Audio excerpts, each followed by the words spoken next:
Bismillahirrahmanirrahim. Assalamu alaikum students. Today we will discuss class 9 biology. Chapter 4 Cells and Tissues. Now students, in today's lecture we will discuss the review questions, in which we will discuss the multiple choice questions, then we will discuss the understanding the concepts, and at the end we will discuss the short questions in detail. Now students, today we will discuss the review questions, in which we will discuss the multiple choice question which are given on your textbook page number 83.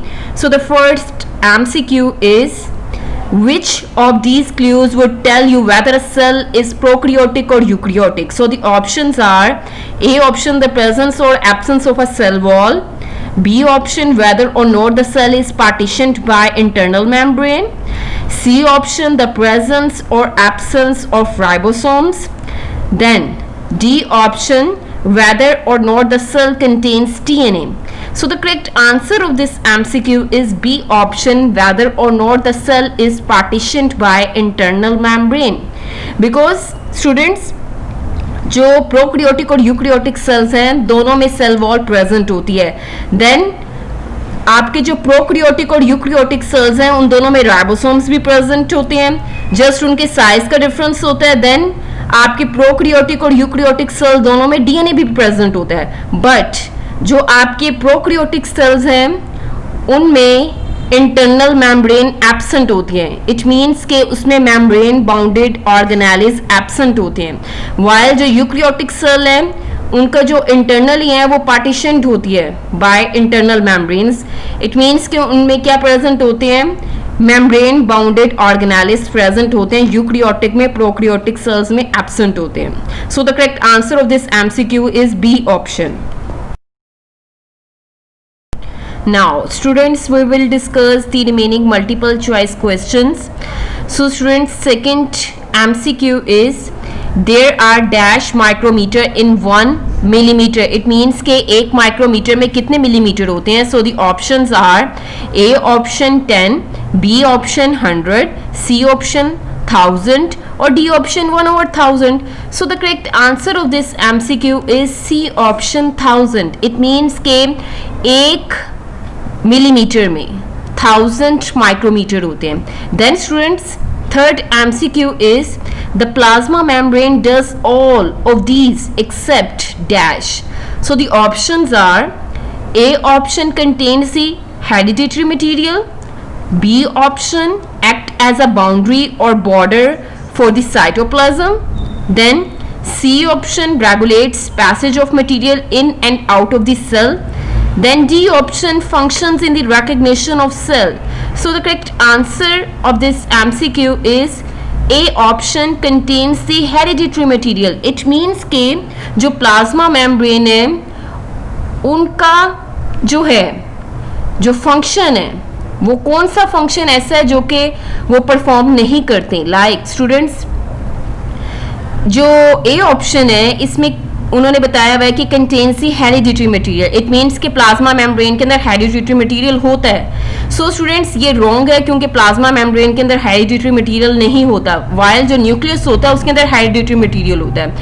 So students, ये जो B option है कि act as a boundary और border for the cytoplasm, ये correct है for the plasma membrane, क्योंकि plasma membrane का ये फंक्शन होता है कि वो क्या करती है, बाउंड्री क्रिएट करती है between the outside and inside environment. Then students, ये जो सी ऑप्शन है कि regulates passage of material in and out of the cell, ये भी करेक्ट ऑप्शन है फॉर द प्लाज्मा मेम्ब्रेन, क्योंकि प्लाज्मा मेम्ब्रेन के अंदर पोर्स प्रेजेंट होते हैं जिसकी वजह से वो क्या करती है, रेगुलेट करती है मटेरियल को कि वो इनसाइड या आउटसाइड मूव करें, क्योंकि सिलेक्टिवली परमिएबल मेम्ब्रेन होती है. Then students, functions in the recognition of cell, ये भी आपके प्लाज्मा मेम्ब्रेन का फंक्शन है कि क्या करती है, रिकग्नाइज करती है नियर बाय सेल्स को.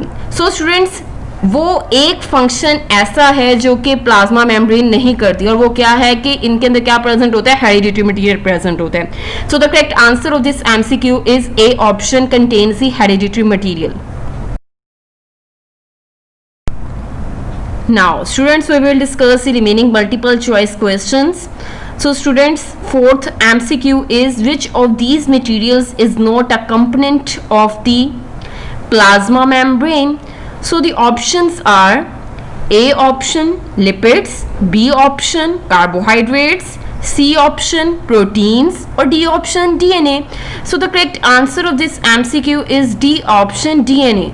अभी जो आपकी प्लाज्मा मेम्ब्रेन होती हैं उसके अंदर प्रोटीन्स भी प्रेजेंट होते हैं, कार्बोहाइड्रेट्स भी प्रेजेंट होते हैं, लिपिड्स भी प्रेजेंट होते हैं, बट उनमें डीएनए एब्सेंट होता है. सो इसका जो करेक्ट आंसर है वो डी ऑप्शन है, DNA. So students, fifth MCQ is cell wall are found in these organisms except for options are A option plants, B option animals, C option bacteria, or D option fungi. So students, the correct answer of this MCQ is B option animals. Basically students, जो cell wall होती है वो plants के अंदर भी present होती है, bacteria के अंदर भी present होती है, fungi के अंदर भी present होती है, but animals के अंदर just cell membrane होती है और cell wall क्या होती है, absent होती है. Then students, sixth MCQ is the dash is the major component of plant cell walls. So the options are A option chitin, B option peptidoglycan, C option cellulose, or D option cholesterol. So the correct answer of this MCQ is C option cellulose. Basically students, ये जो cell wall होती है plants की उसके अंदर cellulose present होता है, while ये जो काइटिन होती है ये सब्सटेंस है इंपॉर्टेंट फंजाई की सेल वॉल का, वाइल ये जो पेप्टिडोग्लाइकन है ये सब्सटेंस है किसका, बैक्टीरिया का, जो प्रोकैरियोट्स होते हैं उनकी सेल वॉल का इंपॉर्टेंट ये कंपोनेंट है. देन ये जो कोलेस्ट्रॉल है बेसिकली ये सेल मेम्ब्रेन में प्रेजेंट होता है. सो स्टूडेंट्स, जो करेक्ट आंसर है इसका वो सी ऑप्शन है, cellulose. Now, students, we will discuss the remaining multiple choice question. So, students, seventh MCQ is plant cells have dash and dash which are not present in animal cells. So, students, options हैं इसकी A option mitochondria and chloroplast, B option cell membranes and cell walls, C option chloroplast and nucleus, or D option chloroplast and cell wall.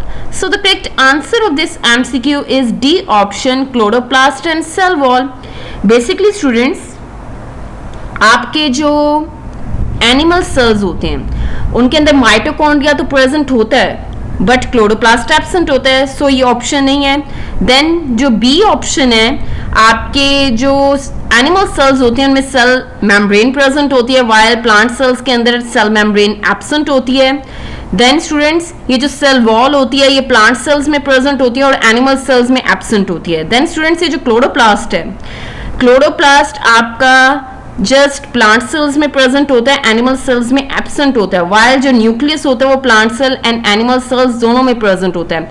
While ये जो D option है कि chloroplast and cell wall, basically ये जो chloroplast होता है ये आपका प्लांट सेल में प्रेजेंट होती है और सेल वॉल भी जस्ट प्लांट सेल्स में प्रेजेंट होती है, वाइल ये दोनों जो स्ट्रक्चर हैं ये आपके एनिमल सेल्स में एब्सेंट होते हैं. So students, plant cells have chloroplast and cell wall which are not present in animal cells. So the correct answer of this MCQ is d option. Next जो MCQ है, 8 MCQ is the dash is the membrane enclose structure in eukaryotic cells that contains the DNA of the cell. So the options are A option mitochondrion, B option chloroplast, or C option nucleolus, or D option nucleus. So the correct answer of this MCQ is D option nucleus. Basically students, ये जो membrane enclosed structure होता है eukaryotic cells में जिसके अंदर DNA present होता है cell का, वो कौन सा स्ट्रक्चर है, वो न्यूक्लियस है. न्यूक्लियस के अंदर बेसिकली ये क्या प्रेजेंट होता है, डीएनए प्रेजेंट होता है जो कि मेम्ब्रेन इनक्लोज स्ट्रक्चर होता है.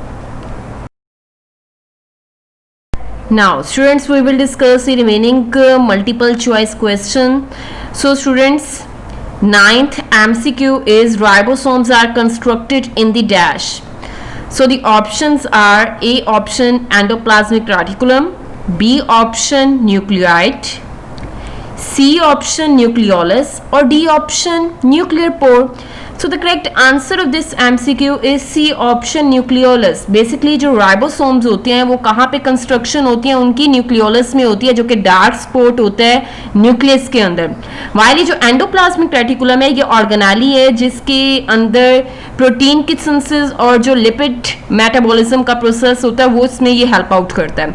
देन ये जो बी ऑप्शन है न्यूक्लियाइड, ये न्यूक्लियाइड रीजन होता है प्रोकैरियोटिक सेल्स में सेंटर में जहां पे उनका डीएनए फ्लोट करता है, क्योंकि इनके अंदर न्यूक्लियस क्या होता है, प्रोमिनेंट न्यूक्लियस नहीं होता. देन स्टूडेंट्स जो डी ऑप्शन है न्यूक्लियर पोर, ये बेसिकली न्यूक्लियर पोर क्या होते हैं, ये न्यूक्लियर एनवेलप में मीन्स के जो न्यूक्लियस की आउटर बाउंड्री पे जो मेम्ब्रेन प्रेजेंट होती है उसमें पोर्स प्रेजेंट होते हैं, उसमें ये न्यूक्लियर पोर्स जो होते हैं वो प्रेजेंट होते हैं न्यूक्लियर एनवेलप में. सो स्टूडेंट्स जो राइबोसोम बेसिकली बनते हैं जहां पे उनकी सिंथेसिस होती है वो न्यूक्लियोलस में होते हैं. सो सी ऑप्शन करेक्ट है. Then students 10th MCQ is rough endoplasmic reticulum is the area in a cell where dash are synthesized. So the options are A option polysaccharides, B option proteins, C option lipids or D option DNA.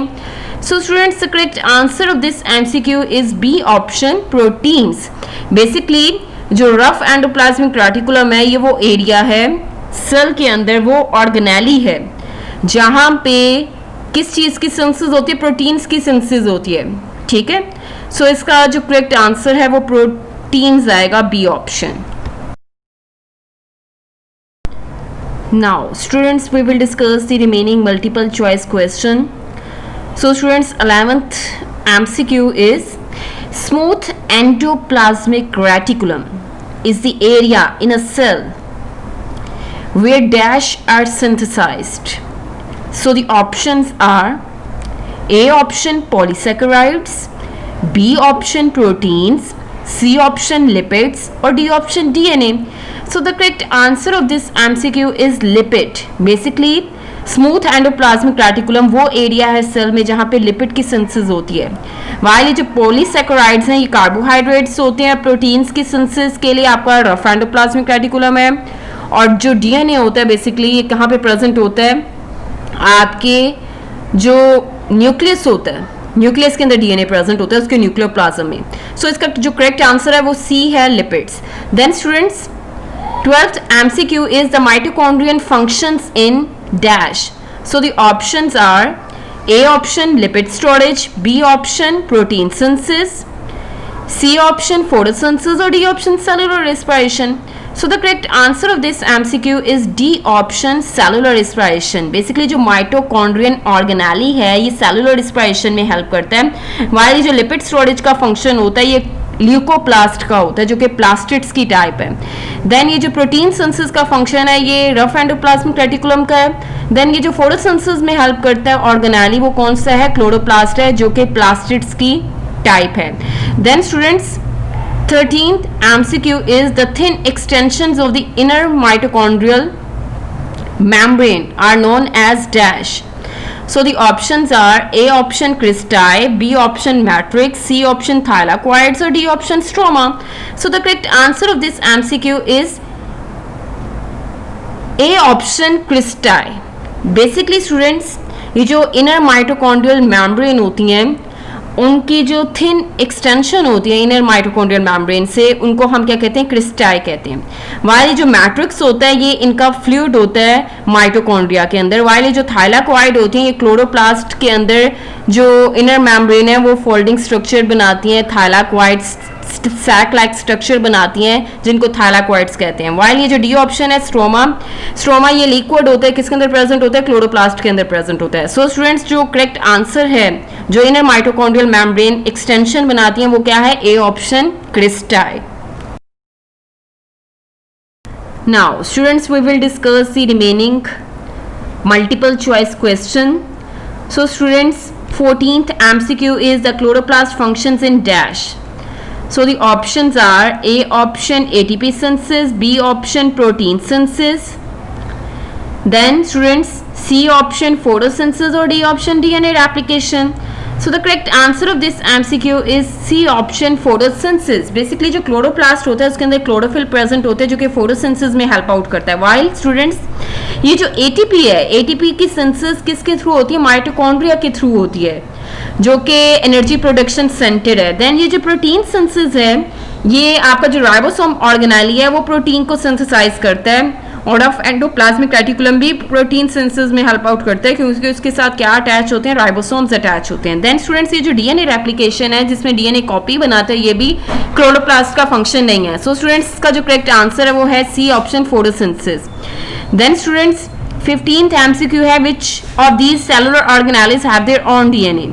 So the options are A option chloroplast, B option nucleus, C option mitochondrion or D option all of these. So the correct answer of this MCQ is C option mitochondrion. Basically जो cellular organelle mitochondrion है, इसका अपना DNA होता है according to your textbook content. While ये जो nucleus होता है इसका अपना DNA नहीं होता है, इसका अंदर जो DNA present होता है वो सेल का DNA होता है. So students, इसका जो correct answer है वो C option है mitochondrion.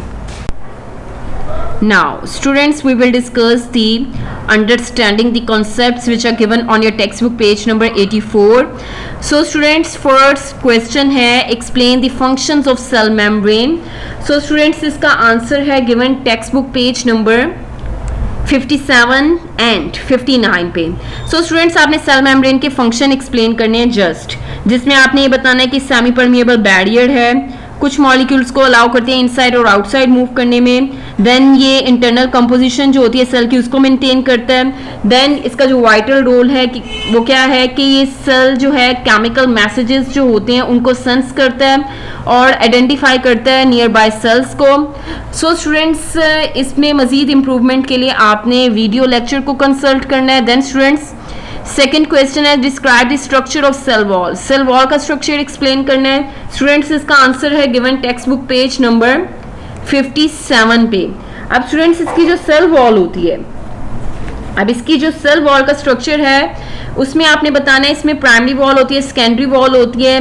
देन स्टूडेंट्स, इसमें प्लाज्मोडेस्माटा होते हैं. देन आपने दूसरे ऑर्गेनिजम्स की जो सेल वॉल होती है उनमें आपने बताना है कि क्या डिफरेंसेस होते हैं. लाइक प्लांट्स की सेल वॉल में सेलुलोज होता है, लाइक फंजाई और जो प्रोटिस्ट हैं उनमें सेलुलोज नहीं होता है. फंजाई की सेल वॉल में काइटिन होता है और प्रोक्रियोट्स की सेल वॉल में पेप्टिडोग्लाइकेन होता है. इसको एक्सप्लेन करना है with the help of the headings.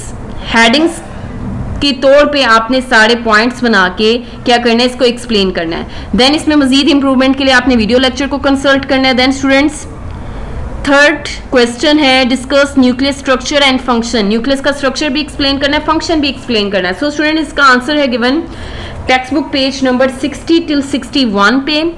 So students, आपने न्यूक्लियस के स्ट्रक्चर में बताना है कि इसमें न्यूक्लियर इन्वॉल्व होता है, न्यूक्लियोप्लाज्म होता है, न्यूक्लियोलस होता है, न्यूक्लियर पोर्स होते हैं, क्रोमोसोम्स होते हैं. देन स्टूडेंट्स, आपने इसके जो फंक्शन हैं वो आपने वीडियो लेक्चर में जो फंक्शंस एक्सप्लेन किए हुए हैं वो आपने लिखने हैं. आपकी टेक्स्ट बुक में ये मेंशन नहीं है, आपके फंक्शंस एक्सप्लेन नहीं है न्यूक्लियस के, उसके लिए आपने वीडियो लेक्चर को कंसल्ट करना है. देन स्टूडेंट्स, आपने स्ट्रक्चर को एक्सप्लेन करने के साथ साथ इसकी डायग्राम भी ड्रॉ करनी है लेबल्ड न्यूक्लियस की. देन स्टूडेंट्स, फोर्थ क्वेश्चन है describe the structure and function of endoplasmic reticulum and Golgi apparatus. आपने एंडोप्लाज्मिक रेटिकुलम का स्ट्रक्चर भी बताना है, फंक्शन भी बताना है. लाइक इसमें जो स्मूथ एंडोप्लाज्मिक रेटिकुलम है, रफ एंडोप्लाज्मिक रेटिकुलम है, उसको एक्सप्लेन करना है डायग्राम के थ्रू. देन गोल्जी apparatus का आपने स्ट्रक्चर बताना है, फंक्शन बताना है डायग्राम के through.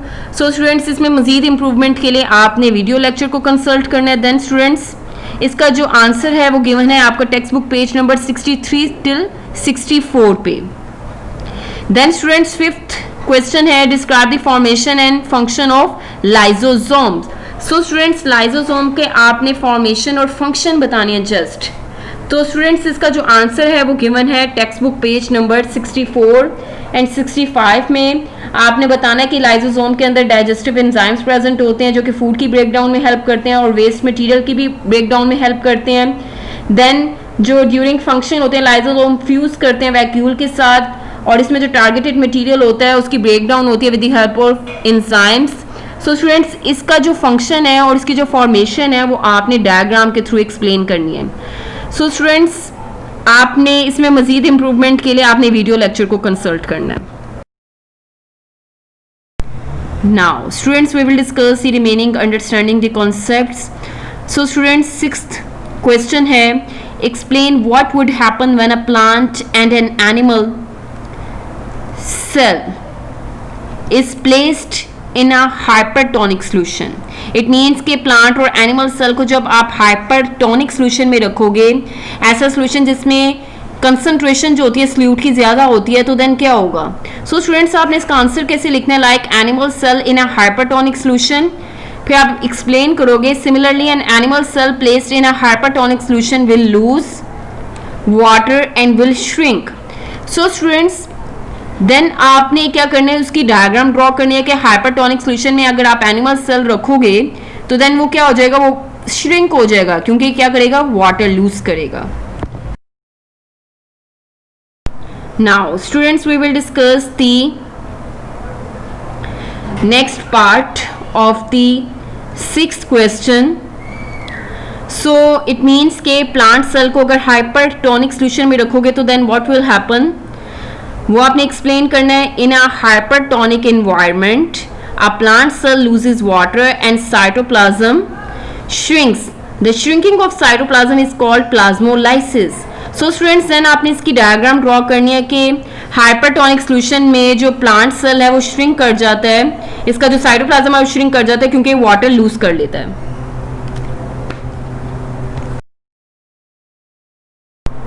Now students, we will discuss the remaining understanding the concepts. So students, seventh question is describe the internal structure of chloroplast and compare it with that of mitochondrion. So students, इसका जो answer है वो given है text book page number 62 पे. सो students, आपने करना क्या है कि आपने जो इंटरनल स्ट्रक्चर है क्लोरोप्लास्ट का उसको एक्सप्लेन करना है और उसको कंपेयर करना है माइटोकॉन्ड्रियन के साथ कि क्लोरोप्लास्ट में भी आपकी डबल मेम्ब्रेन प्रेजेंट होती है और माइटोकॉन्ड्रियन के अंदर भी डबल मेम्ब्रेन प्रेजेंट होती है. देन जो क्लोरोप्लास्ट होता है उसके अंदर जो मेम्ब्रेन होती है, उसकी आउटर मेम्ब्रेन, वो भी स्मूथ होती है, जैसे कि आपके माइटोकॉन्ड्रियन की आउटर मेम्ब्रेन भी स्मूथ होती है. और जो इनर मेम्ब्रेन होती है क्लोरोप्लास्ट की, वो क्या बनाती है, सैक लाइक स्ट्रक्चर बनाती है जिसको थाइलाकोइड करते हैं. वाइल ये जो माइटोकॉन्ड्रियन होते हैं उनकी जो इनर मेम्ब्रेन होती है वो भी सैक लाइक स्ट्रक्चर बनाती है जिसको क्रिस्टाई कहते हैं. देन स्टूडेंट्स, जो माइटोकॉन्ड्रिया है उसके अंदर जो मैट्रिक्स होता है, इनर माइटोकॉन्ड्रियल मैट्रिक्स होता है, वाइल जो क्लोरोप्लास्ट होता है उसके अंदर क्या प्रेजेंट होता है, स्ट्रोमा प्रेजेंट होता है. देन स्टूडेंट्स, ये है कंपैरिजन क्लोरोप्लास्ट और माइटोकॉन्ड्रियन के स्ट्रक्चर का जिसको आपने एलैबोरेट करना है. देन स्टूडेंट्स, 8 क्वेश्चन है, explain the phenomena involved in the passage of matter across cell membrane. So students, इसका आंसर है given text book page number 69 till 74 पे. सो स्टूडेंट्स, ये जो फिनोमेना है इसमें आपने diffusion, facilitated diffusion, then osmosis, filtration, active transport, endocytosis और exocytosis के प्रोसेसेस जो हैं उनको आपने एक्सप्लेन करना है. देन स्टूडेंट्स, 9th क्वेश्चन है, describe how turgor pressure develops in a plant cell. So students, इसका आंसर आपने किस तरह लिखना है कि most plant cells live in hypotonic environment, there is low concentration of solute in extracellular fluid than in cells. As a result, water tends to move first inside cell and then inside vacuole. When a vacuole increases in size, cytoplasm presses firmly against the interior of cell wall, which expands a little. Due to strong cell wall, plant cell doesn't rupture but instead becomes a rigid. In this condition, the outward pressure on cell wall exerted by internal water is known as turgor pressure and the phenomena is turgor. So students, आपने इस form में लिखना है कि किस तरह turgor pressure develop होता है प्लांट सेल में. देन स्टूडेंट्स, आपने इसकी डायग्राम ड्रॉ करनी है जो कि आपके पेज नंबर 71 पे गिवन है, जिसमें जो प्लांट सेल है जो टर्जिड हो जाता है उसकी डायग्राम आप इसके साथ ड्रॉ करोगे. Now students, we will discuss the remaining understanding the concepts. So students, 10th question is state the relationship between cell function and cell structure. So students, आपने सेल फंक्शन और सेल स्ट्रक्चर का relationship explain करना है, जो कि आपके text book page number 67 पे given है, और मज़ीद इसमें इम्प्रूवमेंट के लिए आपने वीडियो लेक्चर को कंसल्ट करना है। देन स्टूडेंट्स 11 क्वेश्चन है, describe the difference in prokaryotic and eukaryotic cells.